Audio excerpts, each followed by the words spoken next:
Update. My fiancé got a face tattoo without talking to anyone. Original post. I am honestly stunned right now. My fiancé Kim, I've just learned, is completely insane. She took some days off work this week sick and avoided seeing most people in person. She claimed she was feeling sick and just wanted to stay home alone. She has never given me any indication that she would lie about this in the 6 years we've been together. No one in her family had any worries because she was a stable individual who would never do anything crazy. Well, she got a face tattoo. She took 3 sick days from work to recover from the fact that she got a face tattoo. She told no one of this plan beforehand. I have never in our time together been talked to about tattoos by Kim, and she showed no indication that she was even interested in getting any.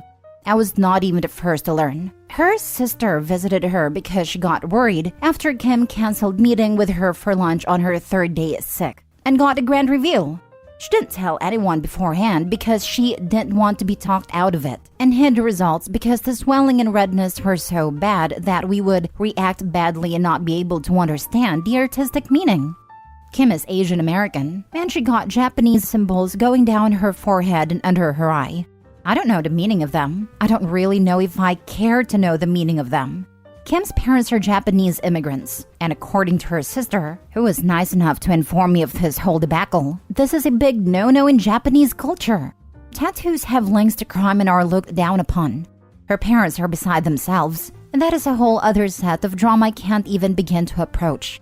Kim talked to me last night about it and acted offended and started a fight because I told her it was absolutely insane of her to do this. She works a public-facing job. She talks face-to-face with clients in the financial industry. The minute her boss finds out, the career that she went to school for will be over. She actually didn't consider her job or family or me at all and decided a long time ago she was going to express herself freely without any concerns. I'm worried about her right now. This is not normal. She blocked my number after our fight and is ghosting me and her sister because we're trying to help. But dear Lord, this is far beyond me. I cannot comprehend what I'm even supposed to do right now. Kim's lost her mind. Is there any chance I will be happy married to this? A woman who went and got a face tattoo and hid the fact because she knew we would all talk her out of it? Dear Lord, I really need to run, don't I? Now for the top comments before reading the update. I'm sitting next to my friend who took over her father's tattoo shop, and one of the big 3 rules that she took from her dad and has the tattoo artists under her employment follow is no face tattoos as a person's first tattoo. I have a friend who is a tattoo artist. They refer to neck tattoos as life ruiners and would never put a piece on someone's face as first ink. Usually a good artist will try to encourage first tattoos to be in easily covered or less obvious places. I can't even imagine where she found someone to do it. I don't get this either. I have full sleeves and a ton of other tattoos, and my artist was hesitant still about tattooing my fingers. Not for no reason, but damn, to get one on your face right away? How did she spring that? Dang. I got a finger tattoo pretty early on, so it's surprising to me that this is a thing lots of artists won't do. Although mine is a small wedding ring tattoo and is hidden under my actual ring when I wear it. So maybe that played a role? In my experience, wedding band tattoos are one of the few exceptions artists will make for hand tattoos, if you don't already have a lot. I know quite a few people who were flat out told no when inquiring about tattoos on the hand and neck, unless they already had many. But no one seems to question the wedding band, probably because it is so small and symbolic of a lifelong commitment. Plus, they don't seem to have the same taboo as other hand tattoos. If she's acting this completely out of character, there might actually be something wrong. I have no idea how to approach it, but I'd say she needs to see a doctor and be evaluated. I'm so sorry. It's a very helpless feeling. I thought the same thing. OP, I would check for brain tumors, early onset schizophrenia, and bipolar disorder. If this is out of nowhere behavior, something medically serious could be going on. Edit/update. I read through the replies, but I can't really respond to all of you, so I'll just update here. The engagement is pretty much off. Kim has told me she never wants to see me again. And I woke up this morning with her ring and a box of stuff I gave her on my porch. I don't know what's going on with her. Her sister and family have been trying their best, but nothing on their end is working. I brought up to her sister the idea this is a mental breakdown, and they are looking into getting her help. It's painfully slow, considering Kim is not responding to anything and is refusing to talk to anyone. I really don't know what to say here, I guess. To answer some questions, Kim is 29 and I'm 28. In the 7 years I've known her, she has never acted like this at all. She had a good relationship with her parents, and while they were a bit overbearing at times, they supported her in going to college and getting a career, rather than starting a family. From what I've gathered, they probably would have been fine with any tattoo she got as long as it was not on her face, neck, or hands. Even then, this kind of behavior is as far from Kim as I could have imagined. She just lost her mind out of nowhere? It's not like I can do anything about it either. She's blocked my number and does not want to see me. I'm just at a loss for words. One day I'm engaged and the next I'm not, and my ex has a face tattoo. Now for the full update 9 months later. About 9 months ago, my ex-fiancée Kim got a face tattoo without telling anyone. This was just the start of her doing everything she could to ruin her life. She broke up with me and called off our 7-year relationship when I questioned why she did this. She worked in a client-facing job for an incredibly large financial institution and was let go within a month of showing back up for work after getting the tattoo. I kept in contact with Kim's sister hoping for some news. They tried to get her help as they thought she was having some kind of psychotic break. However, she eventually called the police on her own family, claiming that they were harassing her. After that, I decided to just walk away. Kim didn't just destroy her own life. When she broke up with me, I felt numb. I knew this wasn't Kim doing this. I wanted to believe deep down that Kim was always like this. Always this impulsive crazy who would ruin her life by getting a face tattoo. I tried to convince myself that I had not lost a wonderful woman who I had spent 7 years of my life with. However, the person who made these choices was not Kim. The woman who told me over the phone she hated my guts for not supporting her. The woman who wrote she hated me and only ever stayed with me out of pity. That was not the woman I asked to marry. That was not Kim. That was someone who I came to find out was having a mental breakdown that resulted in months of bad decisions that will affect the rest of her life.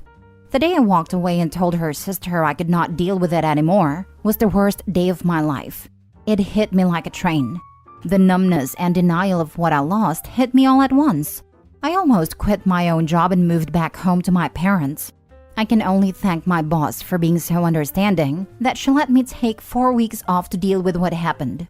She and the rest of my team went far beyond what should ever be expected of co-workers and management, that it makes me realize how close I was having to leave a job I actually enjoy. I never moved on from Kim, but I came to accept what had happened. I thought I was okay until 2 weeks ago. I got a call from Kim. She had blocked my number and done everything she could to remove me from her life. My mind just blanked when I saw it was her calling. I picked up, and it was actually her. We didn't talk. I did not know what to say to her. We decided she would come over to my place and we talked. The tattoo is still there, but she's covering it up now with makeup. She says when she has the funds, she's going to look into getting it removed if possible. She had lost a lot of weight since I last saw her. She's not been able to find a new job, and she'll probably need to move to a new city for that. She wasn't the Kim I had fallen in love with. She was like a shell of her. Something just wasn't there anymore that used to be. Kim told me what had happened. The year leading up to the tattoo was awful for her. The stress of everything seemed to pile up more and more. I'll respect her and keep much of what she told me secret. However, the thing that is important is that she secretly started doing methamphetamines to keep her performance up at work and to deal with everything. And one day, she just out of nowhere decided she hated everything about her life. She explained why at a time she wanted a tattoo. It doesn't really make much sense, but a lot of what she was thinking at a time didn't. And from there, she just lost control of everything. I won't talk about what happened after she disappeared, but it is not pretty. There are things she did that will follow her for the rest of her life. It explained a lot, but it did not make things any better. We talked for nearly the entire night. She did not leave my place till almost 4 a.m. Since then, she said that she wants to try and get back together with me. She admitted she knows things cannot be the same, yet she wants to try. I haven't talked to anyone about what I'm about to say yet. I've held off on talking to Kim about it because it feels selfish. But there's something about the way Kim acts, about the way it affected my life that irks me. When we talked that night, she said that I was lucky she cut me off. I was lucky I didn't get put through any of this. I was lucky that my crazy ex wasn't at my door screaming or showing up to my work and causing a scene. She acts like my life wasn't affected at all. I told her what happened after she left. How much it hurt, how I almost quit my job and moved across the country. Her response was dismissive. Like, because I didn't go through with that, I don't get to complain. She acted like because I was not the one with a tattoo on her face, I don't get to act like it had long-lasting effects on me. She didn't even apologize for the explicit and hateful note she left with my things when she returned them, or for the phone call where she called me a manipulative, selfish a-hole who only wanted her for her body, or even just for breaking up with me. She knows she was wrong to do it, but it's almost as if she's acting like because she had a breakdown, I can't hold her accountable for what she did to me, because it wasn't long-lasting. I texted her last night saying how hard it was for me when she left, and she ignored it entirely and tried to move on. No acknowledgement at all. I don't know why, but it hurt me. It hurt me so much. I feel like I did back when all those emotions finally hit me after she left. I wish she had just never came back into my life now. I wish I didn't know what happened. I wish I hadn't picked up the call. Because it hurts. But a part of me feels like I'm being selfish or complaining too much. That I don't get to feel this way because I'm not the one who had the mental breakdown. You are not being selfish. You are choosing yourself. She may have been going through a breakdown all those months ago, but she also chose herself over you, her family, and her career. Are you lucky that she cut you off? Maybe. But that's something that you are allowed to think, not something she's allowed to say, especially while being so dismissive and stoic in the face of the pain she put you through. I think you need to block her, cut contact completely and move on with your life free of her. You need to protect yourself emotionally and psychologically, and keeping in contact with her is not the way to do that. Be safe. Someone acting that way isn't choosing herself. She sounds dissociative and like she's barely coping. Meth puts hard miles on people. I think it's more accurate to say she chose drugs.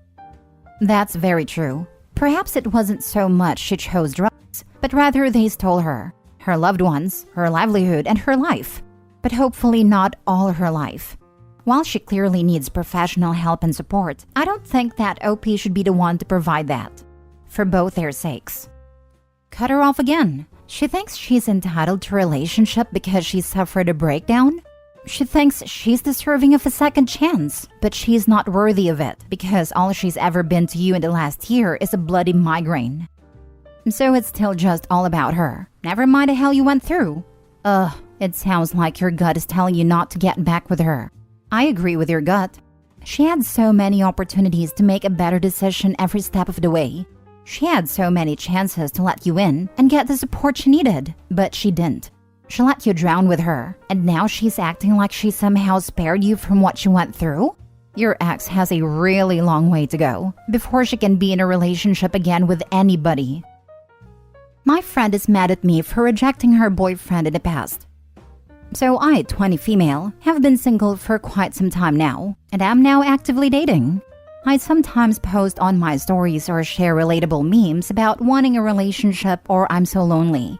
So I normally get DMs from guys saying they want to wife me up, or if I would be willing to go on a date with them. And like any other normal person, I have my own set of standards or preferences when it comes to looks and stature in life. Like if they have the same goals as me, etc. I have always been blunt and respectful when it comes to rejecting those that I don't think wouldn't suit my personality or what I'm looking for right now. Some are just trying to hook up or have a casual relationship, and I'm not very fond of that. And of course, not everybody is respectful or comprehends when I reject them, and still continue to hit me up. Well, there's this one guy, let's call him Jeff. Jeff and I go to the same university and thought that I was cute. So he tracked down my socials and asked me out. I have some classes with him and didn't really hear the best things about him. So I told him I wasn't interested and that I was already dating someone and thinking of becoming serious with them. I am. But for a month or so, he still continued to DM me and bother me at times during class. Luckily though, it stopped and I heard him at someone else. What I didn't know was that the girl he was meeting was a friend of mine. She only recently found out that he liked me previously when she went through his phone and saw our DMs, which was mostly of him just talking. And now she's been making little digs at me, like sarcastically say, "Oh, you're the pretty one, right? You even rejected my boyfriend," or calling me Miss High Standards Girl, or "Sorry if my boyfriend or my tastes are below your standards," saying it in a joking way. Sometimes, even when I come into a room with her and her boyfriend, she would automatically shield me from him or cover his eyes, but says all of that is a joke. Either way, I feel like I'm now walking on eggshells around her. I can't call her out immediately as we have the same major, and it's a small population, and have the same friend group. My friends just told me that I'm probably overthinking it, but her tone and now the way she treats me is different. Like sometimes she would scold me for wearing makeup or dressing a certain way when her man is there, as if I'm there to entice him all the time, even when she knows I'm now exclusive to someone else. How do you even address this? "Sorry, I didn't bang your boyfriend when I had a chance?" On a real note, maybe you should just talk to her and let her know that the comments make you uncomfortable. You didn't want her man then, and you don't want him now. Neither one of them knows when to knock it off, so it sounds like they're perfect for each other. I'm gonna take a guess here that she's mad that her boyfriend isn't attractive in the eyes of everyone and wants to be seen as dating someone desirable. But if Opie had dated him, she still would have found a way to be insecure about it. Damned if she do, damned if she don't kind of situation. My guess would be that she's mad Opie's standards are higher than hers. Like Opie wouldn't settle for the type of crappy guys her friend would date. That, plus the knowledge that Opie is the unobtainable girl to her boyfriend, and she's the girl who would settle for him. That probably makes her feel like dirt in comparison, and she probably feels like a consolation prize. It's hard enough feeling like a consolation prize. She has to feel like a consolation prize when her friend is the first place prize. I've had friends who are prettier than me. I know it must sting. But there comes a point where you decide to be mature about it. Opie's friend needs to realize that she and Opie simply aren't the same person, so they're not going to be attracted to the same traits in men.